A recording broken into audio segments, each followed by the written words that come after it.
Today I'm going to be making a chocolate cake that doesn't need eggs. So if you've ever fancied a chocolate cake but thought I've got no eggs in, this is something that you can make probably with the things that are in your store cupboard.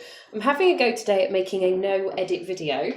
This is the first time I've done this, so we shall see how it goes. But rather than having all the snazzy little clips, I thought I'd show you just how long it takes. So it is 22 on my clock. Let's see how long it takes to get this whole chocolate cake made up and into the oven. So to start off with, I'm just putting 300 ml there of milk into a jug, and then the recipe calls for apple cider vinegar. I don't use apple cider vinegar because I can always taste it in the bakes, so instead I am squeezing in some lemon juice, and I just eyeball it because I can't be bothered to measure it, and it's always worked like that. Pop that to the side, just let it do its thing. It's going to be making you some fake buttermilk, which is going to help with the raise on your cake. Next thing you do with this recipe is just pop everything straight into the bowl. Do excuse me, this morning I have got a new pair of weighing scales. If you don't have digital weighing scales, oh my goodness, they are an absolute legend in the kitchen. So this is 300 grams of self-raising flour just going straight in.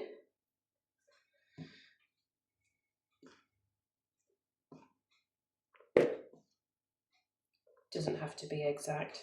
I know people will tell you it's exact. I've never had a problem when it's slightly over or slightly under. Oh, and we are 302, so that's absolutely fine.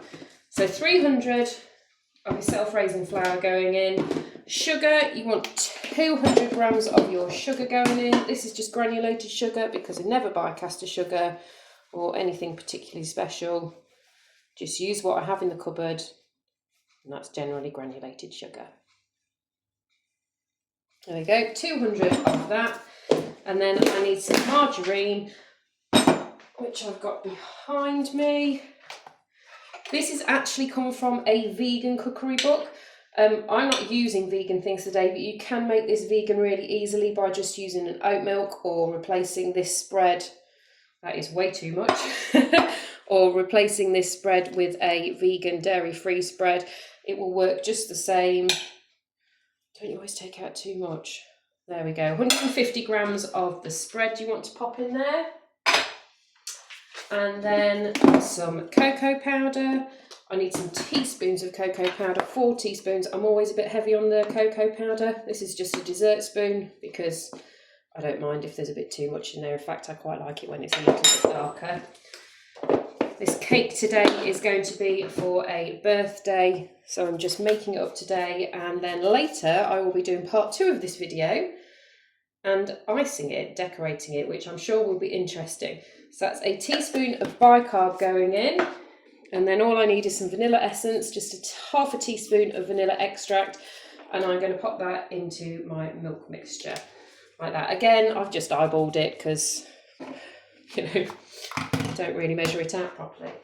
So all you need to do then is give this a bit of a stir, get it started. It won't go fully because I haven't got all that milk in there yet, but it's doing its thing over there, and I'm just letting it sort of sit and sort itself out. While I'm waiting for that milk to get ready, I can actually get my tins sorted. I'm making a slightly smaller cake today because I'm making cupcakes mainly for the birthday. The birthday cake is, oh, I've got it all down me. The birthday cake is really just a on-show display piece that you can stick the candles in and blow them out. Cupcakes are obviously easier when you've got a crowd, so I will be making the same batter, using that to make some chocolate cupcakes, and I'm also going to make some carrot cake ones for people, strangely enough, who don't like chocolate. Right, if I pop that to the side and get my tins at the moment, I've forgotten my greaseproof.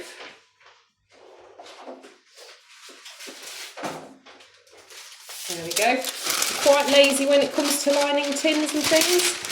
Just rip this off. And then here's my little hack. I can get 2 out of this one. So folded this in half, that's my 2 pieces. I'm going to fold it again, always going from that point in the middle, like that. Get my scissors, hold it kind of in the middle-ish, trim round. Take those bits off. If you open it out, then you should have 2 circles and they should fit in. Oh, I've made them a little bit big. Let's just pop them back together We'll cut a little bit more off. I very often make them too big, but it's better for them to be too big, and you can always make them smaller, but you can't stick it back on again. There we go. They will fit nicely in there, but I am just going to use a bit of this grease proof that's left. Going to grease the sides, grease the bottom a little bit, get my margarine there. And we're going on the clock. 5 minutes I've been doing this so far. This cake will be in the oven in no time. If you think bacon takes ages, it doesn't. I hadn't prepped anything before this. All I'd done was actually just got my ingredients out, so I wasn't having to walk off all over the kitchen to find them. There we go. I've got my 2 baking tins in there, so they're all sorted. Just pop those out of the way for the moment. Now my milk has gone all sort of curdly. I don't know if you can see that, but that's exactly how it needs to be. It looks lumpy going in. That's exactly what you want. That's where it's curdled. It's like a fake buttermilk. And when it gets in with that bicarb, it will start to do its magic. It'll create the bubbles. It'll make the rise, and your cake won't be flat when it comes out of the oven. So stick all of that in and just give it a mix. How's everyone doing today? The weather doesn't look too bad after an absolutely bucketing down day yesterday. It was just rain, rain, rain. I can't believe it's May and it's actually as cold as it is. I was wearing a full winter coat to go out, which is absolutely ridiculous, but there you go. This is what happens when you live in the UK.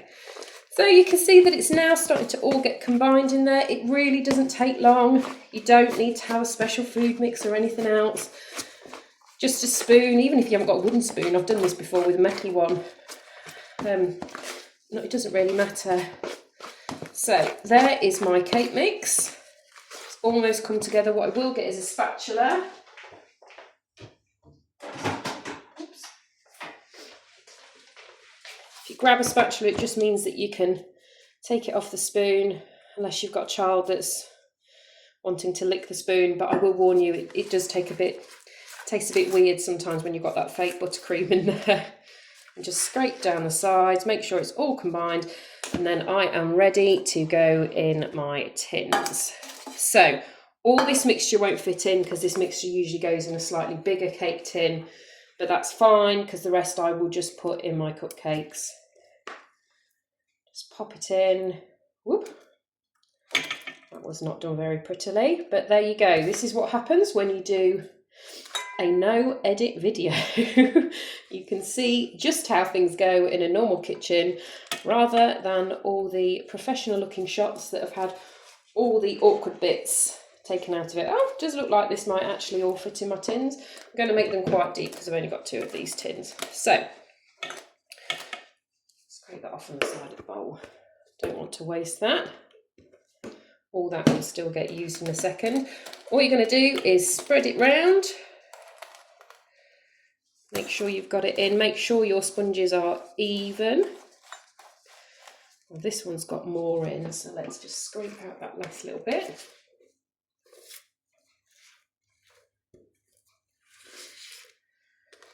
There we go. I like to get all the mix out of the bowl because why waste it?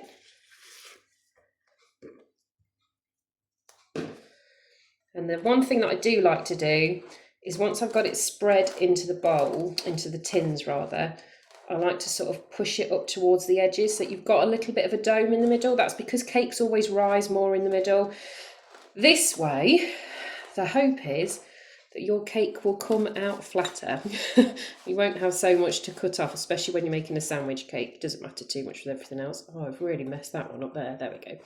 Doesn't matter too much with everything else, but when you're making a sandwich cake, you kind of want it to be equal. If not, you're going to have to fill up all those. You're either going to have to cut it off or fill up all those spaces with buttercream. So either way, there we go. Oh, a little bit of marge there that wasn't all mixed in.